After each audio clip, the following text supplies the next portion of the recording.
Terima kasih Anda kembali bersama kami, pemirsa. Kematian dosen Universitas 17 Agustus Untak Semarang masih menyisakan teka-teki. Pihak kampus kini sudah membentuk tim advokasi untuk mengusut dugaan kejanggalan dalam penemuan jenazah korban di sebuah kos hotel atau kostel.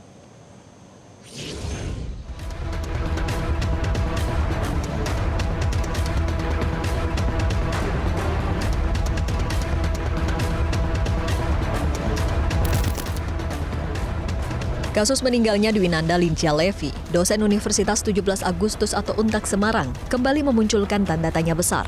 Pihak kampus kini membentuk tim advokasi, mengusut dugaan kejanggalan dalam penemuan jenazah dan proses penyampaian informasi yang dinilai tidak wajar. Ketua Tim Advokasi Badan Konsultasi dan Bantuan Hukum Untak Semarang, Agus Widodo, menyebut ada selisih 9 jam antara waktu penemuan jenazah dengan informasi yang diterima fakultas. Tim menuntut dilakukan uji forensik lengkap, mulai dari visum luar dan dalam hingga forensik digital untuk menelusuri jejak komunikasi di lokasi kos, serta interaksi antara almarhumah dan pihak yang pertama kali menemukan jenazah, yakni AKBP Basuki. Di 9 profesi itu di Propam, Propos maupun nanti pada saat penyidikan, kalau memang itu masuk dalam ranah tindak pidana. Terdekat ini nanti gimana? Senin kita sudah mulai melangkah untuk memantau, mengawal terus kasus ini. Mengawal aja dulu, ini kan belum, tapi keyakinan kita karena ada kejanggalan itu, dugaan kita ya pasti itu seperti yang sudah ditarakan tadi di press pertama tadi. Kini AKBP Basuki dipatsus selama 20 hari terhitung sejak 19 November hingga 8 Desember 2025.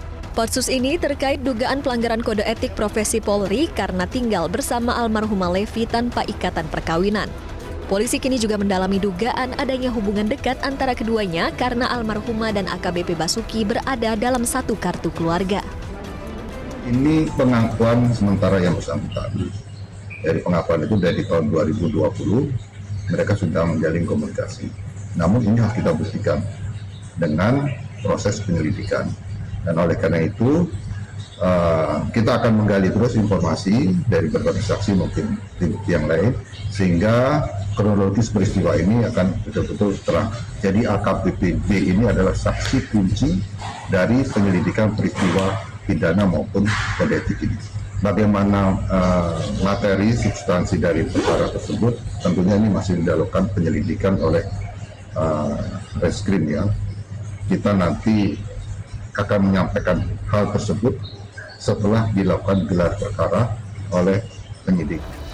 Sementara itu, kakak kandung almarhumah Levi mencurigai banyak hal yang belum terungkap dari kematian sang adik. Jenazah adiknya pertama kali ditemukan AKBP Basuki yang bertugas di Polda Jawa Tengah. Namun sang kakak mengaku tidak mengetahui apapun terkait hubungan almarhumah adiknya dengan AKBP Basuki. Info pertama adik meninggal itu dari pihak kampus di hari Senin jam 18 lebih lewat dikit. Gitu.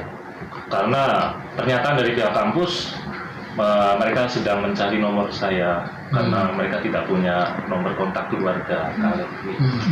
Kalau kontak dengan adik itu terakhir kapan? Kontak terakhir komunikasi di hari Jumat ya. Kontak. Apa yang disampaikan? Nggak ada yang disampaikan, cuma dia biasa di medsos suka ya istilahnya apa ya, dia suka intip-intip story, kita saling intip story, saling ngucapin misalkan ada apa. Peran AKBP Basuki menjadi saksi kunci dalam mengusut sebab kematian almarhumah Levi, karena AKBP Basuki berada di kamar yang sama dengan korban. Sebelumnya, korban ditemukan meninggal dunia di sebuah kamar kos hotel atau kostel pada Senin 17 November lalu. Dari hasil otopsi, sebab kematian korban karena pecah jantung akibat aktivitas berlebihan. Dari Semarang, Jawa Tengah, Tim Liputan, Metro TV. Dan pemirsa, sebenarnya kejanggalan apa saja yang kini disorot oleh tim advokasi Universitas 17 Agustus Semarang dalam kasus kematian dosen Levi ini? Kita langsung akan membahasnya dengan Ketua Tim Advokasi Badan Konsultasi dan Bantuan Hukum Untak Semarang. Ada Bapak Agus Widodo yang telah bergabung bersama kami. Selamat sore Pak Agus Widodo. Selamat sore, Pak Agus. Ya, sejak awal kasus ini mencuat, Pak, apa saja kejanggalan-kejanggalan yang ditemukan oleh tim advokasi saat ini? Baik, Mas Alaka. Ya, ini banyak kejanggalan ya. seperti saksi AKBP ya. Ini lambat sekali dalam memberikan laporan kepada kepolisian ya, karena kita ya kira-kira kita Inavis itu datang jam 13 siang, jam 13. Padahal dia mengetahui ini saksi AKBP ini jam 05.30. Jam 05.30 sampai jam 13 siang itu ada jeda waktu yang cukup antara 7 jam ini. Nah ini kejanggalan atau dugaan-dugaan itu.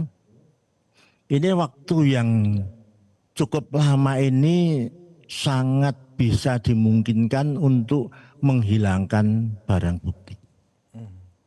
Ya, kejanggalan yang pertama. Kemudian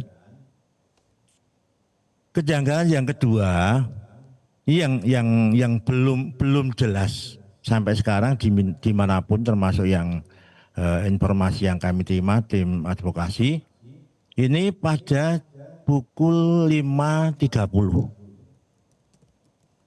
saksi AKBP ini sudah berada di rumah kosel tersebut yang ditempati oleh korban, ataukah jam 05.30 ini AKBP ini baru datang. Ini juga belum ada berita tentang itu. Kemudian kejanggalan yang selanjutnya. Ini ada informasi dari pengelola kostel ya, ini CCTV yang mengarah kepada tamu masuk dan keluar ini tersambar petir.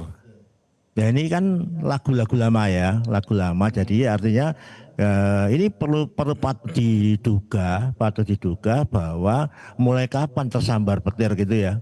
Jadi ini kejanggalan-kejanggalan yang sangat aneh gitu ya. Atau mungkin kejanggalan-kejanggalan seperti ini kan sudah lagu lama, sering terjadi merusak CCTV yang bisa justru dijadikan barang bukti yang fatal ya.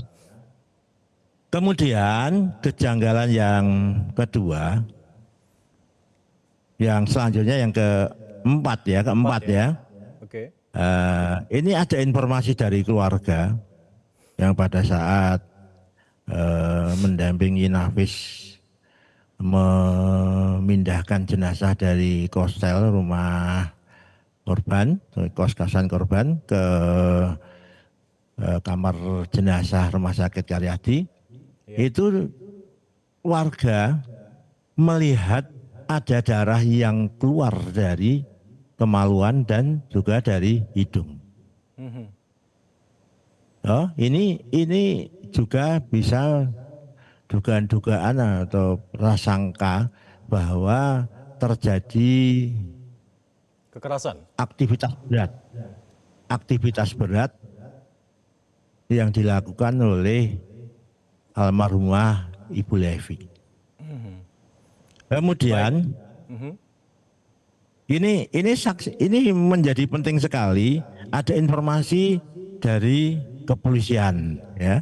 Dari kepolisian itu menginformasikan bahwa saksi AKBP ini meminta kembali HP dan laptop yang disita oleh pihak penyelidik atau dari Polrestabes ya. Nah, ini tetapi oleh pihak Inavis ya, dari Inavis tidak diberikan. Tidak diberikan, dan ini menimbulkan pertanyaan kami. Ada apa dia sampai ketakutan sekali kalau HP dan laptop dibawa oleh Baik, Pak Agus, dari kejanggalan-kejanggalan yang ditemukan sementara oleh tim advokasi, apakah yakin ada unsur pidana dalam hal ini? Kan kalau unsur pidana ya tentu saja harus menunggu hasil forensik besok Senin ya. Jadi ya kejanggalan-kejanggalan ini kan harus didukung juga dengan bukti-bukti awal yang cukup. Kami belum bisa memastikan bahwa ada unsur pidana atau tidak, belum bisa memastikan, Mas. Oke. Alkanya. Jadi Kalau informasi sementara Bapak, Pak Agus, informasi sementara kapan hasil otopsi ini akan keluar? Hasil otopsi kemarin waktu dilakukan otopsi hari Kamis ya. Hari Kamis, hari Rabu atau Kamis ya. Hari Selasa itu dokter menginformasikan bahwa hasilnya hari Senin insya Allah sudah bisa dilihat. Tapi apakah ada informasi keterangan dari dokter forensik sementara ini, Pak? Dokter forensik belum ya. Kecuali yang tadi ada informasi sementara yang belum bisa dijadikan patokan, karena itu sementara bahwa memang ada pendarahan di jantung ya, tapi itu belum dalam bentuk laporan jadi. Belum final ini ya. Baik, Pak Agus, jika nanti polisi mengumumkan kasus ini ternyata hanyalah kasus kematian biasa karena sakit, apa yang akan tim advokasi untuk lakukan? Ya, kalau bukti mengarah kepada kematian yang natural ya, kita ya mesti ikuti kawal terus kawal agar bisa ditemukan benar ya, sampai kita yakin bahwa ini sudah kita temukan kebenaran material ya. Jadi walaupun sudah nanti hari Senin itu tiba-tiba ada informasi bahwa ini kematian yang natural, ya kita pantau terus, kita kawal terus apakah benar kan gitu ya. Ini bukan kita tidak percaya pada kepolisian, cuman ya tugas kami untuk mengawal sampai ditemukannya kebenaran yang material dan kerja yang profesional ya. Baik. Tentu saja kita harus meminta penjelasan dari pihak kepolisian, dari pihak dokter forensik kan begitu ya. Jadi tidak begitu saja langsung percaya gitu. Baik Pak Agus. Selain tim advokasi, kami juga tim Metro TV akan selalu setia untuk terus mengawal kasus ini hingga ditemukan titik terang dan kasus ini bisa terbuka secara gamblang. Terima kasih Pak Agus telah bergabung bersama kami di Metro hari ini.